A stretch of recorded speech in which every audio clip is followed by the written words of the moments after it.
Apa, kaixo, Gorka Lazkano naiz, Miguel Altunako irakaslea eta azelera handiko inprimaketa robot bidez bizikletako plastikoak erabiliz izeneko proiektuko partaide bat.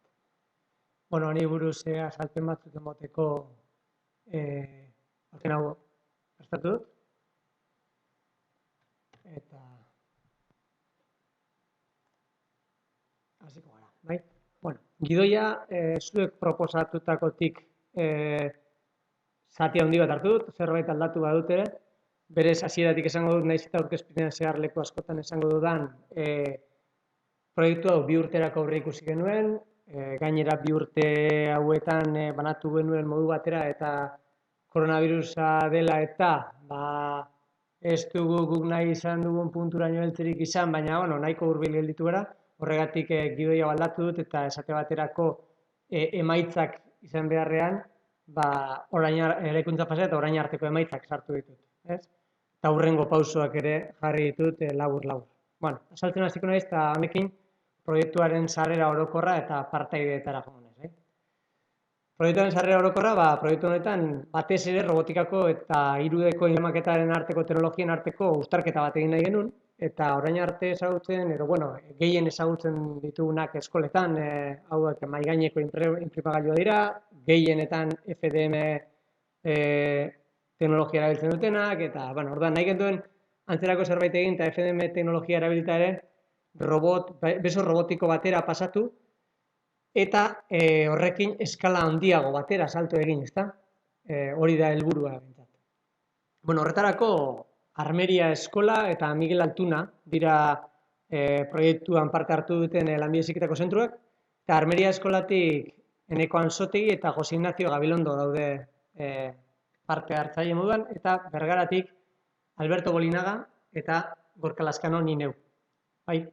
Aipatu beharra dago, nahiz eta aurkezpenean hor ez dudan jarri, ordurik ez dutelako izan liberazioan, baina laguntza eman digutela baita ere eta asko eskertzen diegu Jon Mikel Urizar eta Mikel Atxega, Miguel Altunako irakaslea dira hauek, eta beraiek ere, beraien jakituriarekin beraia aportazioa eman dutela. Eta eskertzen diegu.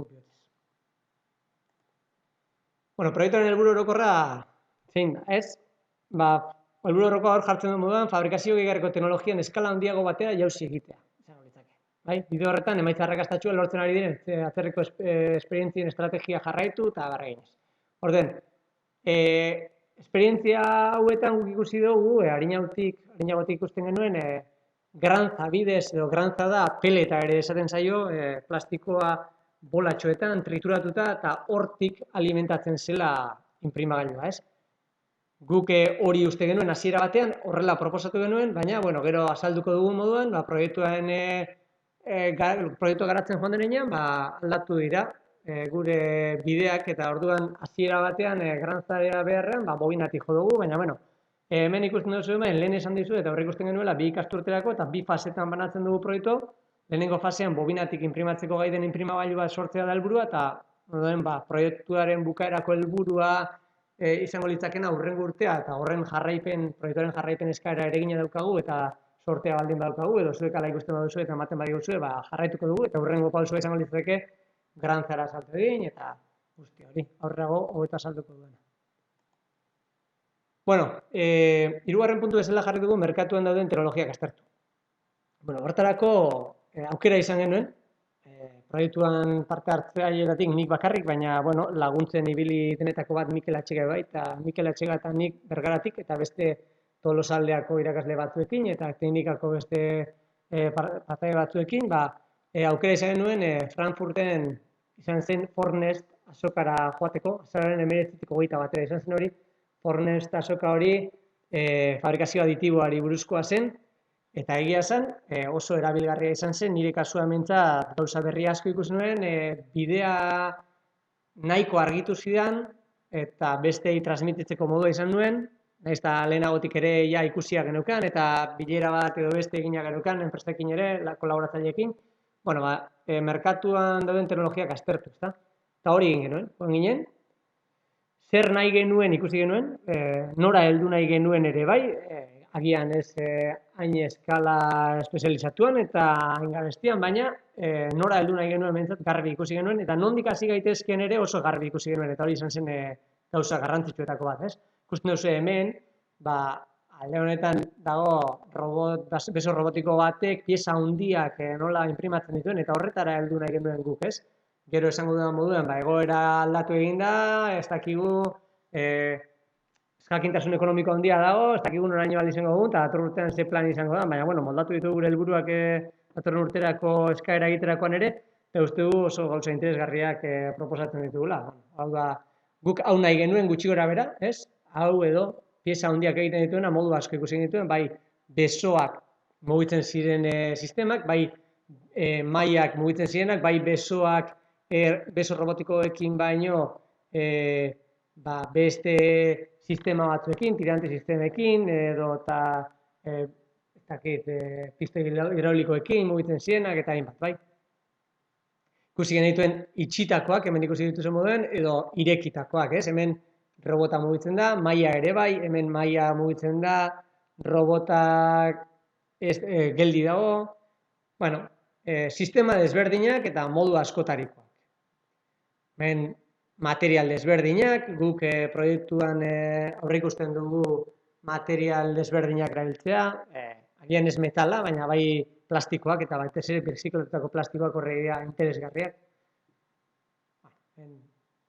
Hau da, lehen esan duzuen moduan, nora heldu nahi genuen ikusi genuen, baina nondik hasi gaitezken ere bai. Eta hau da, guri ideia eman zigun makina. Hau da, guk daukagun bezalako beso robotiko bat, ABB bat, eta hemen ikusi genuen egingarria dela, bobina batetik eta beso batekin, pieza txikitxo bat behintzat, baina zerbait egingarria dela. Hori gero eskalan handitzea baino ez dagoela, ez gu nahi dugun helburura heltzeko. Orduan, pentsatu genuen, eskolan daukagun beso robotiko bat erabiliz, gure sistema propioa garatzea. Eta hortik atera genuen idea, bai, argazki honetan ikusten duzuen makina honetatik. Hemen azkenean, pieza hauek dira, ez? Pieza hauek dira interesgarri egiten zitezkigunak, altzari erakoak, ez? Kanpoko altzariak edo barneko altzariak, baina kanporako ere oso interesgarri direnak, plastiko birziklatua hartu eta beste bizitza bat ematea, luzeagoa, taburete bat egiteko, edo atril bat egiteko, edo banku bat egiteko, edo lorontzi bat egiteko, bai, horiek dira gure ideiak, eta horretara jo nahi dugu aurrerago aukera baldin badaukagu bintzat. Horretarako eskinen bi lanbide heziketako zentru bakarrik izan, ezta? Enpresa kolaboratzaileak ere izan ditugu, eta eskerrak eurei asko aurreratu dugu, beraien jakinduriari esker, eta beraien aholkuei esker, ez dugu fallo handirik egin gauza askotan, ez? Orduan, hori ere, hemendik eskerrona adierazi nahi diet. Kontua da, hasieratik 3 enpresa kolaboratzaile geneuzkan, ez? Eta horiek proposatu genituen guk proiektuaren eskaera. Horiek ziren Iruña Tecnologías de Automatización, Irudi Sistemas 3D eta 3R 3D Technology Materials. Eta horiekin, hasiera baten, bileraren bat edo beste izan genuen, bizitaren bat, telefono deiak, emailak, denetik, eta hortik aurreratu genuen, edo horiek zabaldu zizkiguten begiak egia esateko gerrantzatik hasi ordez, bobinatik hasi behar genukela, eskala txikiagoan eta gero eskala handitu, edo horrelako gauzak, ez? Eta gero hemen ikusten duzuen Bezier Manufacturing Experts hori otsailean batu zitzaigun. Zergatik otsailean? Otsailera arte eskinelako hasi robota mugitzeko softwareak, ez? Programak kudeatzeko softwareak erabiltzen eta probatzen. Baina hasi ginen momentutik, proba batzuk egin eta gero azkenean PowerMill, Autodeskiko PowerMillen alde egin du, eta horrekin gabiltza frogak egiten, eta horrekin goaz aurrera, eta horretarako Bezierrekin jarri ginen kontaktuan, beraiek dira Autodesk Espainia mailan suministratzen dutenak, asistentzia teknikoa dutenak, eta orduan lehengo Delcam, ez dakit ezagutzen duzuen, lehengo Delcam dira hauek, eta hauekin hasi ginen, eta egia esan, aurrerago ikusten den moduan, beste 3ekin aholkularitza bilera baten genuen, azaroan 11an uste dut izan zela hori, eta bertan hainbat aholku jaso genituen, aholku onak eta bidea argitu zituenak, eta esate baterako irudik eta Iruñakoek esaten zikuten, robot kolaboratiboa beharrean, agian robot industriala behar genuela, irudikoak esaten zigun, grantzatik beharrean bobinatik egin behar genuela, eta irudeko honek esaten zigun PLA birziklatua badaukala berak, eta berak erabiltzen duela hori, eta hortik atera zen bizita bat, irudera, eta horre joan ginen. Eta hor ere oso interesgarria iruditu zitzaigun, zenbat material, ze sistema ezberdin, zenbat pieza pentsa ezin dauzkan, ez? Eta, egingarria ikusten genuen gure proiektu horretan, berekin egin dugu bidea, eta berari eskatu diogu materiala, berarekin probatuko dugu, eta gerora ere, beste material batzuk, berarekin probatzeko asmoa daukagu. Orduan, bizita horretatik ere, nahiko bizita emankorra izan zen, eta gauza batzuk atera ziren. Gero softwareak, lehen esan dut, otsailetik aurrera beziar izan gendula bide lagun, eta hau da lehen Delcam zen hori, Autodesken suministratzaile eta PowerMill softwarea suministratzen duena, eta asistentzia tekniko ematen duena, baita ikastaroak ere ematen ditu, eta, kontua da, euren kolaborazioan aholkularitzaz aparte, Armeria Eskolari eta Miguel Altunari eskaini zigula 25 lizentzia debalde 3 urterako. Eta, pero horren formakuntza bat jasoko dugu agian, edo behintzat prestatzen ari gara, eta pixkat orain dakigunarekin, eta ikasiko dugunarekin gehiago, uste dugu probetxo handia aterako dugu.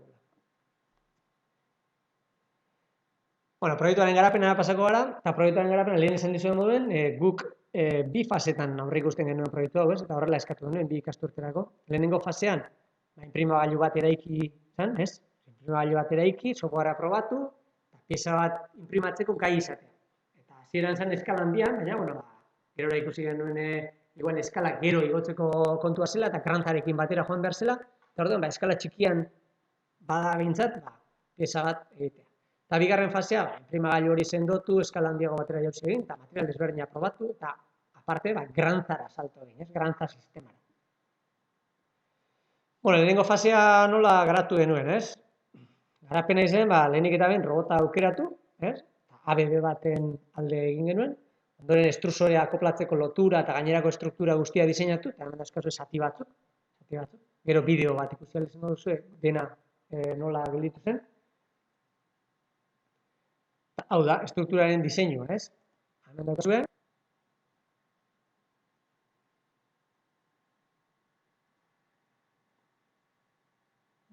Nola alako estrusorea bat diseinatu genion, neurriak hartuta behintzat, estrusoreak dituen neurriak hartuta, alboan hemen hori da lotura diseinatu denuena, eta beste guztia da estruktura, ez? Diseinatu denuen estruktura, ipini eta kendu egiteko modukoa da gainera, robot hori gero behar izan ezkero beste zerbaiterako erabiltzeko. Erabilera anitzeko robota izango delako, mekatronikako gela batean dagoelako, eta uste dugulako, erabilgarri dela. Horik ez duen zuen punto beltz hori zeroa hartzeko edo, erreferentzia hartzeko puntu bat izango litzateke. Hori da, ez? Gehiago ez. Gero, lehengo fasean ere bai ez, ingurua eta estruktura eta guzti hori eginta gero, honekin batera pieza bat marraztu eta CAM teknologia erabiliz robotarentzat programa bat sortu, ez? Eta robotarekin zeroak hartu, programa simulatu eta trasteatu egin genuen, ez?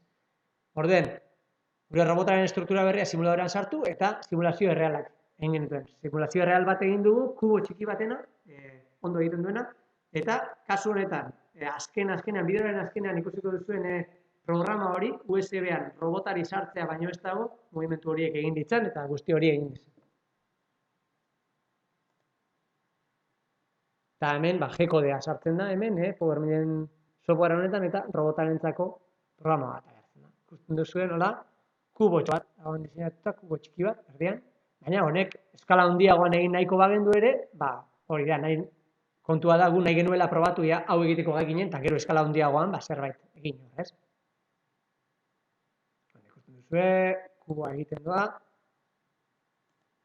Hemen ikusten duzue, ze pasada, 4 milimetroko pasada eman genion, pentsatuta gerora eskala handian egiteko 4 milimetro zendoeran, altueran ere bai, hori gerora aldatuko genuen oso handia delako pasada hori, aditiban zabiltzaten hori badakizue, orduan, froga bat egiteko zen eta beste denpora ez galtzeko, ez? Barkatu.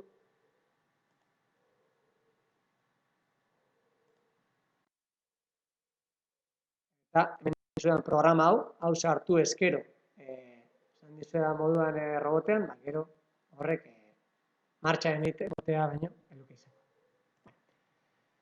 Proiektuaren garapenan lehenengo fasea hori izan da, horretan ibil gara. Eta bigarren fasea 2020-2021 batera ikasturterako aurreikusten dugu, ez? Ikusten genuen eta aurreikusten dugu orain ere. Hori dela eta proiektuaren jarraipen eskaera egin dugu.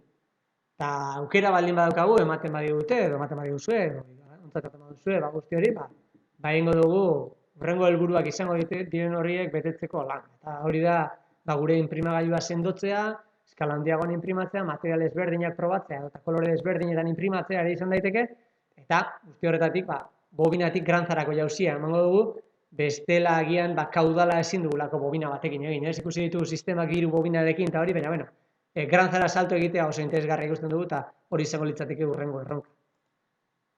Bueno, hemen eraikuntza fasea, ez? Eraikuntza fasea eta orain arteko emaitza. Eraikuntza fasea, bitxika hasi ginen, robot desberdinekin probatu genuen, Mitsubishi batekin hasi ginen hasieran, baina txikiago zen, mugimendua mugatuagoa zituen honek, eta egokiagoa ikuste genuen beste ABB hori, ez? Beste ABB honekin ere froga bat egin genuen, honekin ondo joaten zitzaigun softwarean Power Millen egindako frogaren bat, orduan erabaki genuen beste ABB bat, berdina, baina kolore desberdinekoa bada ere, berdina erabiltzea, proiektua aurrera emateko. Bueno, honekin ikusten duzu hemen, akople hau egin genion, ez? Diseinatuko akople hau, estrusorea robotera lotzeko. Gero, beste estruktura bat egin genion, kenduta jartzeko modukoa dena, baina normalean jarrita egongo litzatekeena, orain norbaitek beharko balu robota mekatrokean erabiltzeko, estruktura hau kentzen da, beste lau torloju hauek, hemen duen lau torloju hauek soltatu, eta hemen beste pintza batzuk, garra batzuk nahi dena jarri daiteke, ez? Probatu genuen Arduinoekin, plaka elektronikoekin, probatu genuen hemen ikusten duzue, Arduinotik estrusorea martxan, pini genuen, botatzen zuen aria, temperatura ere lortzen genuen, arazo bat izan genuen, zuela temperatura mantentzen, egonkor ez dena mantentzen. Eta hemen daukazue, bobina sartuta, mendik sartuta aria justu horrezta ikusten, baina Arduinoarekin, eta botatzen genuen aria eta robotare mobitu genezake. Kontu da, batzuetan aria erdi ataskatzen zela, temperatura ez zelako oso egonkorra, eta hortxe gelditu ginen, justu orduan, koronavirus atorri zen. Koronavirus atorri zen, eta gelditu egin behar zen, ez? Orduan, eraikuntza fasea eta orain arteko emaitzak, eta horrezatu dut, ez? COVID-19 heldu zen, konfinamendua heldu zen, utzi genuen puntu horretan, eta zoritxarrez hilabete egin ditu geldi etxean, eta horretarako lan fisikoa behar genuen, ez genuen etxetik gauza handirik egin, ez? Lehendu gara, etxetik algenuen aurreratzen behintzat, etzen asko baina algenuena, eta bukatu denean edo aukera izan dugunean joeteko, joan gara, hasi gara frogak egiten, gogoratzen non utzi genuen, zer egin genuen, hasi ginen ibilbideak eta estrusoreko aria botatzea, estruitzea dena bateratzeko prozesu horretan, eta plakaren bat erreta gero, genuzken errepostoak jarri genuen, baina horrelako batean, ez dakit edo erreta zegoen lehendik estrusorearen motorea, ez dudala uste ze frogan jarri genuen, nahiz eta beste estrusore batekin, edo eta erre egin genuen nolabait, ez? Eta estrusorearena ez genuen aurre ikusi. Hau da, estrusore bakarra geneukan. Eta orain, puntu horretan gaude, ez? Estrusorea eskatu genezake berriro, baina eskatzen badugu irailera arte edo ez da heltzen, ez dagoelako eskuragarri, desberdin bat hartzen badugu, berriro diseinatu behar da pieza, loturako pieza, berriro fabrikatu, atzeratzen zaigu, berriro uztaila edo uztailaren erdi joango zaigu. Bueno, puntu horretan gaude, baina oso hurbil ikusten dugu hori jarri eskero, aurre ikusten dugu pare bat 3 egunetan, hau da, pare bat goiz edo 3 goizetan, hori inprimatzen jartzea. Nahiko aurreratuta daukagu, eta prueba error batzuk egitea, eta agian estrusore bat beharrean, 2 estrusore ekartzea, eta beste plaka bat gehiago, bada espada, probatu, eta konturatutakoa non fallatzen dugun, ez? Martxan jartzea, baina oso hurbil dagoela iruditzen zaigu, asuntua. Orduan, puntu horretan gaude, eta horiek dira orain arteko emaitzak, uste dute emaitza egonak direla, oso hurbil gaudelako eta 2 hilabete galdu ditugulako, ezta? Orduan, hurrengo pausoak zer izango litzateke, ez? Ba, lehenengo fasean, estrukzore berria ekarri, berdina alba da, hobe, ez dugulako zer aldatu behar, eta ja plaketan bai, konexioak nure egin behar diren ere garbi daukagulako, eta horretan ahaleginduko gara, saiatuko gara, ea noizko heltzen den, eta kurtso hasieran, behintzat, datorren ikasturte hasieran, hori jarri eta froga bat. Eta bigarren fasea, hau da, 2021 ikasturterako aurreikusita dagoena, eta proiektuen jarraipen eskaera egin dugu, eta sorterik baldin badaukagu, edo aukerarik baldin badaukagu horri heltzeko, lehen azaldu da moduan, ez? Bobinatik grantzara salto egin, eskala handiagoan saiatu, agian kolore desberdinak ere bai, eta material desberdinak noski bai, ez? Nola ez? Guzti hori. Eta hori da guk egin duen lana, urten, sorte txarra izan dugu eta ez du helburua bete, baina hurbil ibili gara eta oso gustura gelditu gara lorpenarekin behintzat, lorpen txiki horiekin behintzat. Eta hemen daukazue zerbait ez bada ulertu, zerbait nahi baduzue edozein gauzatarako kontaktua, beste parteietako edozeinek ere berdina egingo luke, baina bat jartzearren, nire emaila jarri duzuet hemen, nire telefonoa pertsonala da, baina gaur egungo egoeran hau jartzen badut hobeto eskolakoa baino, errazago harrapatuko nazu. Eta, hau da, ez? Nire kontaktua. Eta besterik ez, eskerrak eman, hau entzutegarren, txapa luzea izan bada parkatu, eta espero dut ondo azalduko genuela zer egin dugun urtean zer. Eskerrik asko.